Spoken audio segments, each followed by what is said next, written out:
దేవుని పరిశుద్ధ నామమునకు మహిమ కలుగునుగాక. యేసుక్రీస్తు వారి నామములో నూతన సంవత్సరపు శుభాకాంక్షలను తెలియజేస్తూ ఉన్నాము. ప్రభువునందు ప్రియ దేవుని బిడ్డలారా, పరిశుద్ధ లేఖనాలలో యెషయా గ్రంథము 55వ అధ్యాయము 3వ వచనాన్ని గమనించినట్లయితే, చెవియొగ్గి నా యొద్దకు రండి, మీరు వినిన ఎడల మీరు బ్రతుకుదురు, నేను మీతో నిత్య నిబంధన చేసేదను, దావీదునకు చూపిన శాశ్వత కృపను మీకు చూపుదును. మన అంశం ఏంటంటే, దావీదునకు చూపిన శాశ్వత కృపను మీకు చూపుదును. గడిచిన సంవత్సరములో దేవుడు మనలను ఎంతగానో ప్రేమించి, ఆదరించి, ధైర్యపరిచి నడిపిస్తూ వచ్చాడు. గడిచిన సంవత్సరములో అనేక మేలును, ఆశ్చర్య కార్యములను దేవుడు జరిగిస్తూ వచ్చాడు గనుక, అందును బట్టి మనము దేవునికి కృతజ్ఞత కలిగిన వారమై ఉన్నాం. మరి దేవుడు మనలను ప్రేమించి మరొక సంవత్సరాన్ని దేవుడు మనకిచ్చాడు. మరి ఈ సంవత్సరములో దేవునికి మనం ఎలాగా జీవించబోతూ ఉన్నాం, మన జీవిత విధానములు ఎలా ఉండబోచు ఉన్నవి, మనం చేసే తీర్మానములన్నీ దేవుడు అంగీకరించేవిగా ఉన్నవా, మనం చేసే ప్రతి నిబంధనలకు మనము కట్టుబడి దానికి విధేయత చూపుతూ ఈ నూతన సంవత్సరములో దేవుని ఆశీర్వాదములు పొందుకొని ఈ సంవత్సరం అంతా కూడా దేవుని పట్ల మనకు ఒక విలువైన, అంటే ఈ సంవత్సరములో దేవునికి ఒక విలువైన ఒక పాత్రగా మనం నడుచుకోవాలనేదే దేవుని ఉద్దేశమై ఉన్నది. కనుకనే ఈ 55వ అధ్యాయమందు 3వ వచనములో గమనించినట్లుగా, చెవియొగ్గి నా యొద్దకు రండి, మీరు వినిన ఎడల మీరు బ్రతుకుదురు. ఈ వచనములో ప్రాముఖ్యముగా 3 విషయములను గమనించగలుగుతూ ఉన్నాం. మొదటిది, చెవియొగ్గి నా యొద్దకు రండి, మీరు వినిన ఎడల మీరు బ్రతుకుదురు. దేవుడు మనలను పిలుచుచూ ఉన్నాడు. ఆయన మాటలను వినడానికి ఆహ్వానిస్తూ ఉన్నాడు. కనుకనే చెవియొగ్గి నా యొద్దకు రండి అని చెప్పి అంటున్నాడు. ప్రియులారా, మనము దేవుని యొద్దకు రావడానికి గల ఉద్దేశం ఏమిటంటే, ఆయన మాటలను వినడానికి మనము వస్తూ ఉన్నాం. ఆయన మాటలు మనలను బ్రతికించుచూ ఉన్నది. దేవుని వాక్యము మనలను జీవింపజేస్తూ ఉన్నది. మరి ఈ విధంగా గడిచిన సంవత్సరములో దేవుని మాటలకు చెవియొగ్గకుండా మన ఇష్టానుసారముగా మనం నడుచుకుంటూ వచ్చాము గనుక, మరి ఈ సంవత్సరములోనైనా, నూతన సంవత్సరములో దేవుని మాటకు లోబడుతూ దేవుని మాటలకు చెవియొగ్గే వారముగా ఉండాలని ఈ వర్తమానముల ద్వారా నేను మీకు తెలియజేస్తూ ఉన్నాను. మరి దేవుని యొద్దకు వచ్చిన వారు చెవియొగ్గి ఆయన మాటలను విన్నప్పుడు మనం బ్రతుకుతామని చెప్పి వాక్యం మనకు తెలియజేస్తుంది గనుక, సామెతల గ్రంథము 8వ అధ్యాయము 34వ వచనము, సామెతల గ్రంథము 8వ అధ్యాయము 34వ వచనములో, అనుదినము నా గడప యొద్ద కనిపెట్టుకొని, నా ద్వార బంధముల యొద్ద కాచుకొని, నా ఉపదేశం వినువారు ధన్యులు. చెవియొగ్గి దేవుని యొద్దకు వచ్చినప్పుడు ఆయన ఉపదేశములను విన్నవారందరూ కూడా ధన్యులుగా మార్చబడుతున్నారు. నూతన సంవత్సరములో మన తీర్మానములు, మన నిబంధనలు ఏమై ఉండాలంటే, దేవుని మాటలకు చెవియొగ్గేవారముగా ఉండాలి. లోకములో ఎంతో మంది వారు చెవియొగ్గే కార్యములు ఏమై ఉన్నవో ఒకసారి మనము గమనించినట్లయితే, లోక విషయములకు ఎక్కువగా చెవియొగ్గేవారముగా ఉంటున్నాం. లోకములో జరుగుతున్న పరిణామాలను బట్టి మనము చెవియొగ్గేవారముగా ఉంటున్నాం. దాని వలన ఏ విధమైన ఉపయోగం అనేది ఉండదు. కానీ మరి దేవుని మాటలకు చెవియొగ్గుతున్న వారి జీవితాలు ఎలా ఉంటున్నాయి? ఆయన ఉపదేశమునకు చెవియొగ్గే వారందరూ కూడా ధన్యులు అని చెప్పబడుతూ ఉన్నది. మరి గడిచిన సంవత్సరములో దేవుని మాటలకు చెవియొగ్గకుండా ఉన్నందు మూలముగా అనేక ఉపదేశములను మనము విడిచిపెట్టిన వారముగా ఉన్నాం. దేవుని ఉపదేశములను గైకొనలేకుండా పోయి ఉన్నాం. మరి నూతన సంవత్సరములో దేవుడు మనకిచ్చిన ఈ వాగ్దానమును బట్టి మనము గమనించినట్లయితే, చెవియొగ్గి దేవుని యొద్దకు వచ్చినప్పుడు మనము తిరిగి బ్రతికించబడుతూ ఉన్నాము. ఎలాగ బ్రతికించబడుతున్నాము? దేవుడు మనకిచ్చే ఉపదేశం మూలముగా, ఆయన వాక్కుల మూలముగా తిరిగి బ్రతికించబడుతూ ఉన్నాం. కనుకనే అలాంటి వారిని గురించి చెప్పుచున్న మాటలు, వారు ధన్యులు అని చెప్పబడుతూ ఉన్నది. కనుక నూతన సంవత్సరములోనికి అడుగు పెట్టిన ప్రతి ఒక్కరు కూడా దేవుని మాటలకు చెవియొగ్గాలని వాక్యం మనకు బోధిస్తూ ఉన్నది. నా ప్రియ దేవుని బిడ్డలారా, ఈ వాక్యములో మనము తిరిగి నేర్చుకునే ఆత్మీయ విషయం ఏమిటంటే, చెవియొగ్గి దేవుని యొద్దకు రావాలి. మనము చెవియొగ్గి దేవుని యొద్దకు వచ్చినప్పుడు ఆయన ఉపదేశములను గైకొనే వారముగా ఉంటున్నాం. ఆ ఉపదేశముల ద్వారాగా మనము తిరిగి బ్రతికించబడుతూ ఉన్నాం.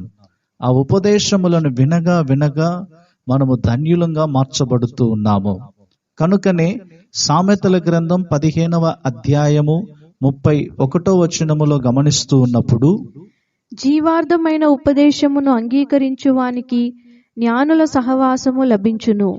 చూడండి, ఇక్కడ జీవార్థమైనటువంటి ఉపదేశములను వినువారికి జ్ఞానుల యొక్క సహవాసం అనేది కలుగుతుంది. గడిచిన సంవత్సరములో మన సహవాసము లోకముతోనూ, లోకములో ఉన్న వారితోనూ చేయుచున్నందు మూలముగా దేవుని ఉపదేశములను పోగొట్టుకున్నాము. అలాగే జ్ఞానవంతమైన మాటలను కూడా వినలేని స్థితిలో మనమున్నాం.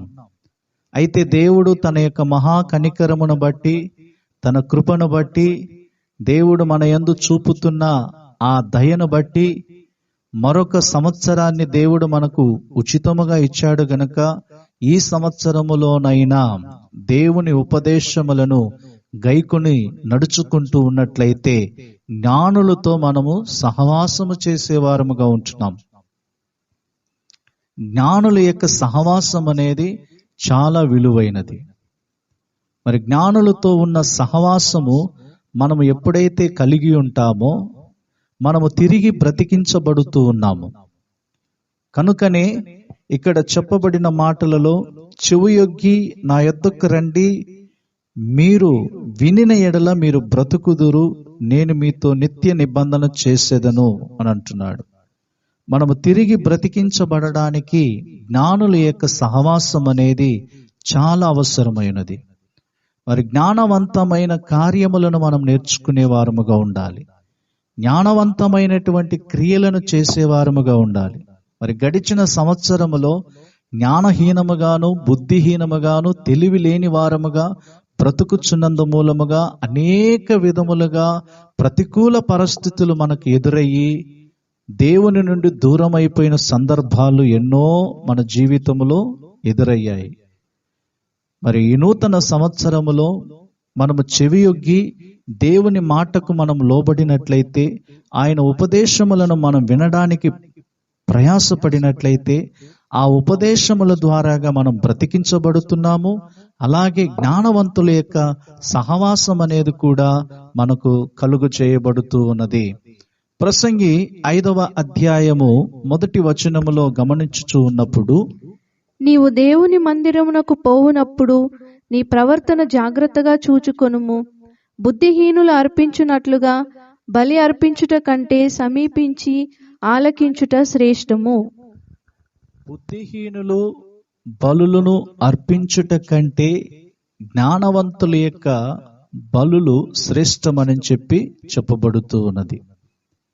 మనము దేవుని మందిరములోనికి వెళ్ళుచున్నప్పుడు మన ప్రవర్తన బహు జాగ్రత్తగా కాపాడుకోవాలని వాక్యము ద్వారాగా మనం తెలుసుకుంటూ ఉన్నాం. ఇక్కడ మనము చెవియొగ్గి దేవుని మాటలను మనం వింటున్నప్పుడు అదే మనకు ఒక శ్రేష్టకరముగా మారుతుంది. మరి చెవియొగ్గి దేవుని మాటలను వినడానికి ఈ నూతన సంవత్సరములో మన తీర్మానం అనేది అలా అయి ఉండాలి. మన తీర్మానము దేవుని మాటలను వినడానికి మనము చెవియొగ్గినప్పుడు మనము ధన్యులంగా మార్చబడుతూ ఉన్నాం. నా ప్రియ దేవుని బిడలారా, ఈ మాటలు వింటున్న మీ జీవితాలలో ఎంతమంది దేవుని మాటలను వినడానికి ఈ నూతన సంవత్సరములో హృదయ అంతరంగములో తీర్మానం అనేది మనము చేయగలుగుతూ ఉన్నాము? వాక్యములో మనము గమనించినట్లుగానే చెవియొగ్గి దేవుని యొద్దకు మనం వచ్చినప్పుడు దాని మూలముగా బ్రతికించబడుతూ ఉన్నాము. ఈనాడు చెవియొగ్గి దేవుని యొద్దకు ఎవరైతే వస్తున్నారో వారు దేవుని వాక్యము చేత జీవింప చేయబడుతూ ఉన్నారు. కనుక చెవియొగ్గి దేవుని మాటలను ఆలకించడానికి మనము సమర్పించుకోవాలి. మరి ఈ వాక్య భాగములో 2వ విషయాన్ని మనము గమనించబోతూ ఉన్నాము. నేను మీతో నిత్య నిబంధన చేసేదనని అంటున్నాడు. ఈ నూతన సంవత్సరములో దేవుడు మనతో చేసే నిత్య నిబంధన ఏంటి? పాత నిబంధన కాలములో నుండి గమనించుచూ ఉన్నప్పుడు దేవుడు అబ్రహాముతో నిబంధన చేశాడు, నోవాహుతో నిత్య నిబంధన చేశాడు. అలాగే సమూయేలు గ్రంథములో కూడా దేవునికి అనుకూలమైన వారితో ఆయన నిత్య నిబంధన చేస్తూ వచ్చాడు. కనుక ఆది కాండము 9వ అధ్యాయము 16వ వచనములో గమనించినప్పుడు, నేను దాని చూచి దేవునికిని భూమి మీదనున్న సమస్త శరీరులలో ప్రాణము గల ప్రతి దానికిని మధ్యనున్న నిత్య నిబంధనను జ్ఞాపకం చేసుకొనిదను. ఇక్కడ దేవుడు నోవాహుతో ఒక నిత్య నిబంధనను చేస్తూ వచ్చాడు. నోవాహుతో నిబంధన చేయడానికి గల కారణం ఏమిటి? నోవాహు దేవుని దృష్టిలో కృప పొందినవాడు, అనగా కృప కలిగిన వ్యక్తి. ఎవరైతే దేవుని కృపతో నింపబడుతూ తమ జీవితాలను కొనసాగుతూ ఉంటారో వారితో చేయుచున్నటువంటి నిబంధన దేవుడు ఎన్నటికీ మరచిపోడు. మరి మనము దేవుని దృష్టిలో కృప పొందిన వారముగా ఉన్నామా? ఈ నూతన సంవత్సరములో దేవుడు మనకిచ్చేటువంటి ఆ కృపను పోగొట్టుకోకుండా ఆ కృపను కాపాడుకుంటూ వస్తున్నట్లయితే మనతో దేవుడు ఏ నిబంధన అయితే చేశాడో ఆ నిబంధన అనేది స్థిరపరచును. దేవుడు ఆ నిబంధనను జ్ఞాపకం చేసుకుంటాడు. నోవాహుతో చెప్పిన మాటలు ఏమిటంటే, ఇదిగో భూమి మీద ఇక మీదట సమస్త శరీరాలను పశువులను, పక్షులను, వేటిని నేను నాశనము చేయనని చెప్పి నోవాహుతో దేవుడు నిబంధన చేస్తాడు. అలాగే మన జీవితంలో కూడా మనము దేవుని దృష్టిలో కృప పొందిన వారముగా ఉన్నప్పుడు, దేవుని దృష్టిలో దయ పొందిన వారముగా ఉన్నట్లయితే, ఆయన మనతో ఏదైతే నిబంధన చేస్తాడో ఆ నిబంధనను జ్ఞాపకం చేసుకునేటకు ఆయన సర్వశక్తిమంతుడై ఉన్నాడు. నా ప్రియ దేవుని బిడ్డలారా, నోవాహు వలె మనము కూడా దేవుని దృష్టిలో కృప పొందుతూ ఉన్నప్పుడు మనతో ఆయన చేసిన నిబంధన అనేది ఎన్నటికి ఆయన మార్చడు. ఆయన మార్చుటకు అన్యాయస్తుడు కాదు గాని ఆయన చేసిన నిబంధనలో నమ్మకస్తుడు గనుక ఈ నూతన సంవత్సరములో దేవుని యొక్క కృపను మనము పొందుకొని ఆ నిబంధన అనేది మన జీవితంలో దానిని కొనసాగిస్తూ ఉండాలి. రెండవదిగా, అబ్రహాము యొక్క జీవితములో ఈ నిబంధన అనేది చేసినట్లుగా మనం చూస్తూ ఉన్నాం. ఆది కాండము 17వ అధ్యాయము 13వ వచనములో, నీ ఇంట పుట్టినవాడును నీ వెండితో కొనబడిన వాడును తప్పక సున్నతి పొందవలెను. అప్పుడు నా నిబంధన మీ శరీరమందు నిత్య నిబంధనగా ఉండును. అబ్రహాము జీవితములో దేవుడు చేసినటువంటి నిబంధన ఏంటంటే, సున్నతిని బట్టి ఆయన నిబంధన చేసినట్లుగా ఇక్కడ గమనిస్తూ ఉన్నాం. ఎవరు దేవునితో నిబంధన చేసేవారుగా ఉంటున్నాడు, దేవుడు ఎవరితో నిబంధన చేస్తూ ఉన్నాడో ఇక్కడ మనం గమనిస్తూ ఉన్నాం. మరి దేవుడు ఎవరెవరితో నిబంధన చేస్తూ ఉన్నాడంటే, కృప కలిగిన వారితో, కృప పొందుకున్న వారితో, దేవుని దృష్టిలో దయ కలిగిన వారితో ఆయన నిబంధన చేస్తూ ఉన్నాడు. రెండవదిగా, సున్నతి పొందిన వారితో ఆయన నిబంధన చేస్తూ ఉన్నాడు. అనగా మారు మనసు పొందిన వారితో దేవుడు నిబంధన చేస్తూ ఉన్నాడు.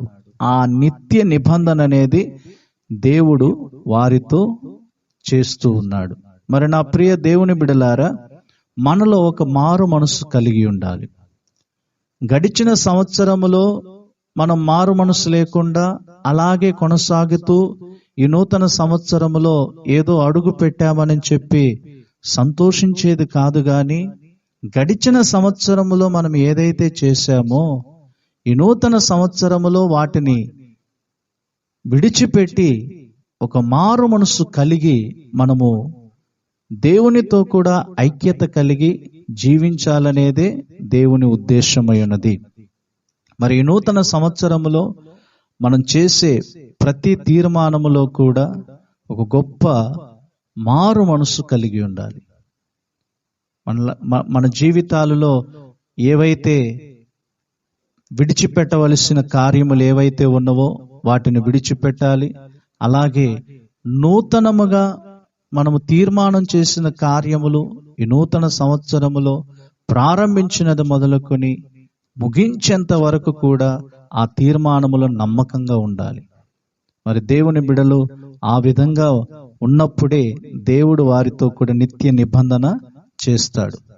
ఆ నిత్య నిబంధన అనేది ఆయన స్థిరపరుస్తాడు. మరి మారు మనసు పొందిన వారితోనే దేవుడు నిత్య నిబంధన చేసి ఆ నిబంధనను స్థిరపరిచి ఆ నిబంధనను ఆయన జ్ఞాపకం చేసుకుంటూ ఉన్నాడు.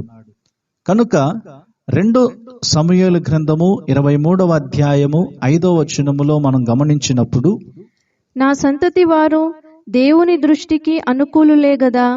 నా సంతతి వారు దేవుని దృష్టికి అనుకూలులే గదా. అనుకూలమైన వారితో కూడా ఆయన నిత్య నిబంధన చేస్తూ ఉంటాడు. ముందుగా నేను చెప్పినట్లుగా కృప పొందిన వారితో, అనగా దేవుని దృష్టిలో కృప కలిగిన వారితోనూ, మారు మనసు పొందిన వారితోనూ, అలాగే దేవునికి అనుకూలమైన వ్యక్తులతో ఆయన నిత్య నిబంధన చేస్తాడు. మరి గడిచిన సంవత్సరములో మనం ఎలాగ బ్రతికామో, ఎలాగ జీవించామో మనందరికీ బాగా తెలుసు. కానీ నూతన సంవత్సరములో నూతన తీర్మానములు చేస్తున్నటువంటి మన బ్రతుకులలో దేవునికి అనుకూలమైన వారముగా ఉన్నప్పుడు ఆయన మనతో కూడా నిత్య నిబంధన చేస్తాడు. మరి దేవునికి అనుకూలమైనటువంటి భక్తి ఏంటి? దేవునికి అనుకూలమైనటువంటి జీవితం ఏంటి? దేవునికి ఇష్టకరమైనటువంటి మార్గం ఏంటి? అవన్నీ మనము తెలుసుకొని ఈ నూతన సంవత్సరములో దేవునికి అనుకూలంగా నడుచుకోవాలి. మరి దేవునికి అనుకూలంగా నడుచుకునే వారి పట్ల ఆయన నిత్య నిబంధన స్థిరపరచునుగాక. తరువాత యెహెజ్కేలు గ్రంథము 37వ అధ్యాయము 26వ వచనములో, నేను వారితో సమాధానార్థమైన నిబంధన చేసేదను. నేను వారితో కూడా సమాధానార్థమైన నిబంధన చేసేదను. చూడండి, ఎవరైతే దేవునితో కూడా సమాధాన పడేవారుగా ఉంటున్నారో, ఎవరైతే దేవునితో ఐక్యపడేవారుగా ఉంటున్నారో వారితో సమాధానార్థమైనటువంటి నిబంధన చేస్తానని చెప్పి ఇక్కడ వాక్య భాగములో గమనిస్తూ ఉన్నాము. కనుక చెవియొగ్గి నా యొద్దకు రండి, మీరు వినిన ఎడల మీరు బ్రతుకుదురు, నేను మీతో నిత్య నిబంధన చేసేదను. చివరిగా ఒక మాట చెప్పి నేను ముగిస్తాను. దావీదునకు చూపిన శాశ్వత కృపను మీకు చూపుదును. ఈ సంవత్సరం యొక్క వాగ్దానం ఏంటంటే, దావీదుకు చూపిన శాశ్వత కృపను మీకు చూపుదును. మరి భక్తుడైన దావీదు యొక్క జీవితములో దేవుడు ఆయన ఎంతగానో కృప చూపాడు. భక్తుడైన దావీదు యొక్క జీవితములో ఎదురైన ప్రతికూల పరిస్థితులు, యుద్ధములు, పోరాటములు, నిందలు, అవమానములు అన్నిటి మధ్యలో కూడా దేవుణ్ణి స్తుతిస్తూ, దేవుణ్ణి ఆరాధిస్తూ, దేవుణ్ణి మహిమపరుస్తూ ఉన్న దావీదు భక్తుని యొక్క జీవితములో దేవుడు కృప చూపిన విధముగానే ఈ నూతన సంవత్సరములో శాశ్వతమైన కృపను ఆయన మనకు చూపుదనని చెప్పి వాగ్దానం చేస్తూ ఉన్నాడు. ఈ వాగ్దానము అవును, ఆమేనని చెప్పబడుతూ ఉన్నది. నా ప్రియ దేవుని బిడ్డలారా, శాశ్వతమైన కృప అనేది దేవుడు మన ఎడల చూపుతానని చెప్పి వాగ్దానం చేశాడు గనుక ఆయన వాగ్దానం మీద మనం నమ్మకం ఉంచుదాం. ఆ వాగ్దానాన్ని మనం విశ్వసించుదాం. ఆ వాగ్దానాన్ని మనం అనుభవించే వారముగా ఉండాలి. గడిచిన సంవత్సరములో ఎన్నో నిందలు, అవమానములు, దుఃఖములు, వేదనలు, పలు విధములైన పోరాటముల గుండా మనం వెళ్ళి ఉండవచ్చును. అయినను దేవుడు మనలను ప్రేమించి ఈ నూతన సంవత్సరములో శాశ్వతమైన కృపను మీకు చూపుదనని చెప్పాడు. కనుకనే కీర్తనలు 89వ కీర్తన 28వ వచనములో, నా కృప నిత్యము అతనికి తోడుగా నుండజేసెదను, నా నిబంధన అతనితో స్థిరముగా నుండును. నా కృప నిత్యము అతనికి తోడయుండజేసెదను. చూడండి, దావీదుకు కలిగిన ఆ కృప అనేది నిత్యము అతనికి తోడయుండుదనని చెప్పి దేవుడు వాగ్దానం చేస్తూ ఉన్నాడు. నిత్య నిబంధనను స్థిరపరచుదునని చెప్పుచూ ఉన్నాడు. కనుక దేవుని బిడలమైన మన జీవితాలలో దేవుని యొక్క కృప ఈ సంవత్సరం ప్రారంభించినది మొదలుకొని సంవత్సరము అంతం వరకు కూడా ఆయన కృప నిత్యం మనందరికి తోడైండును గాక. కనుక యెషయా గ్రంథము 54వ అధ్యాయము 10వ వచనములో మనము గమనించినప్పుడు, పర్వతములు తొలగిపోయినను, మెట్టలు తత్తెరిల్లినను, నా కృప నిన్ను విడిచిపోదనని చెప్పుచూ ఉన్నాడు. కనుక ఈ సంవత్సరం ప్రారంభించింది కృపతో మనం ప్రారంభించాము. ఈ సంవత్సరం మనం ముగించేటప్పుడు కూడా దేవుని యొక్క కృప మనందరికి తోడయుండును గాక. ప్రేమ కలిగిన మా తండ్రి, మీకు స్తోత్రాలు చెల్లిస్తూ ఉన్నాము.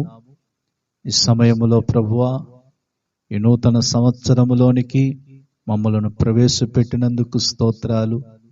ఈ నూతన సంవత్సరములో మీరు మాకిచ్చిన వాగ్దానము శాశ్వత కృపను మీకు చూపుదనని చెప్పారు. కనుక దావీదు పట్ల మీరు ఏ ఉద్దేశము కలిగి ఉన్నారో అలాగే మా జీవితాలలో కూడా ప్రభువా, మేము చెవియొగ్గి మీ యొద్దకు వచ్చినప్పుడు మీ ఉపదేశముల చేత మమ్మలను బ్రతికిస్తూ ఉన్నారు. మీ వాక్యముల చేత మమ్మలను జీవింపజేస్తూ ఉన్నారు. దేవా, మీరు మాతో కూడా నిత్య నిబంధన చేస్తూ ఉన్నారు. ఆ నిబంధనను స్థిరపరుస్తూ ఉన్నారు. ఆ నిబంధనను జ్ఞాపకం చేసుకుంటూ ఉన్నారు. అలాగనే దేవా, దావీదు భక్తునికి ఏ విధముగా కృప చూపుతానని చెప్పారో ఆ విధంగానే శాశ్వతమైన కృపను మీకు చూపుదనని చెప్పారు ప్రభువా. ఆ కృపతో ప్రభువా మమ్మల్ని నింపండి. ఇదిగో ఈ నూతన సంవత్సరములో దేవా, మేము కృపతో ప్రారంభించి ఉన్నాము. అలాగే కృపతోనే మేము ముగించుకునే సహాయం మాకు దయచేయండి తండ్రి. ప్రతి కుటుంబాన్ని మీరు జ్ఞాపకం చేసుకునండి. ప్రతి కుటుంబంలో ప్రభువా ఉన్న సమస్యలు, కష్టాలు, ఇబ్బందులు, ఇరుకులు ఏవైతే ఉన్నావో అవన్నిటిని ఎదుర్కోవడానికి కావలసిన కృపనివ్వండి దేవా. ఈ నూతన సంవత్సరములో నూతన ఆశీర్వాదముల చేత దేవా మేము నింపబడి ఇంకను ప్రభువా మీ నామాన్ని మహిమపరిచే వ్యక్తులుగా మమ్మల్ని నడిపించండి. మీ నామమును పలు చోట్ల ప్రభువా ప్రకటించి మేము సాక్షులుగా నిలబడుటకు కృపనివ్వండి. ఆశీర్వదించండి. మీ నామాన్ని మహింపరుచుకునండి. ఈ సంవత్సరములో ఒకవేళ మీ రాకడ అయినట్లయితే మమ్మల్ని అందరినీ కూడా సిద్ధపరిచి మీ నిత్య రాజ్యములో మమ్మల్ని చేర్చుకునమని యేసుక్రీస్తు వారి నామములో ప్రార్థిస్తున్నాము తండ్రి. ఆమేన్. Praise the lord.